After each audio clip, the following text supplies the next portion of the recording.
దేశంలో జంజీ ఉద్యమం తీసుకొచ్చి బంగ్లాదేశ్ లాగా, శ్రీలంక లాగా, పాకిస్తాన్ లాగా, నేపాల్ లాగా తయారు చేయాలన్నటువంటి కుట్రలకి డీప్ స్టేట్ అక్కడ హెడ్ క్వార్టర్ అయితే, దానికి ఇక్కడ నాయకత్వం వహిస్తుంది రాహుల్ గాంధీ అయితే, దాంట్లో భాగంగా జంజీకి పిలుపునిచ్చారు మొన్ననే ఓట్ చోరీ. బట్ ఆ జంజీకి అర్థమైంది. అర్థం కాని ఒక బ్రాయిలర్ కోళ్ళు కొంతమంది ఉన్నారు తప్పించి మిగతా వాళ్ళకి అర్థమైంది వాళ్ళు ఆ విషయంలో రాహుల్ వెంట లేరు. ఎట్ ద సేమ్ టైం అందుకని మణిపూర్లో అల్లర్లు, లేకపోతే కనుక వివిధ ప్రదేశాల్లో అల్లర్లు సృష్టించడానికి తగినటువంటి వ్యవహారం కాంగ్రెస్ పార్టీ తెర వెనక నుండి నడిపిస్తుంది.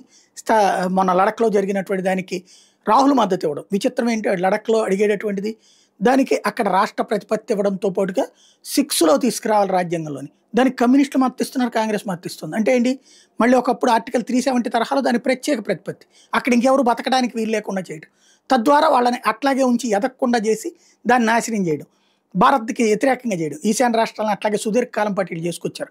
అట్లాంటి కుట్రలే చేసుకొస్తుంటారు. అదే సందర్భంలో దేశవ్యాప్తంగా వీళ్ళ ఫలితం, వీళ్ళు అనుకున్నటువంటి జంజీలో మాత్రం మార్పు రివర్స్లో వచ్చింది.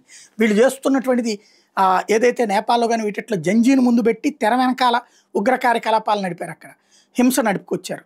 అట్లాగే ఇక్కడ చేసేటటువంటి ప్రయత్నాలే ఉంటాయి తప్పించి జంజీ అయినటువంటి యూనివర్సిటీల్లో వచ్చేటప్పటికి అకస్మాత్తుగా ఏబీవీపీ విజయం సాధించడమే కొత్త మార్పుకి సంకేతం అవుతుంది.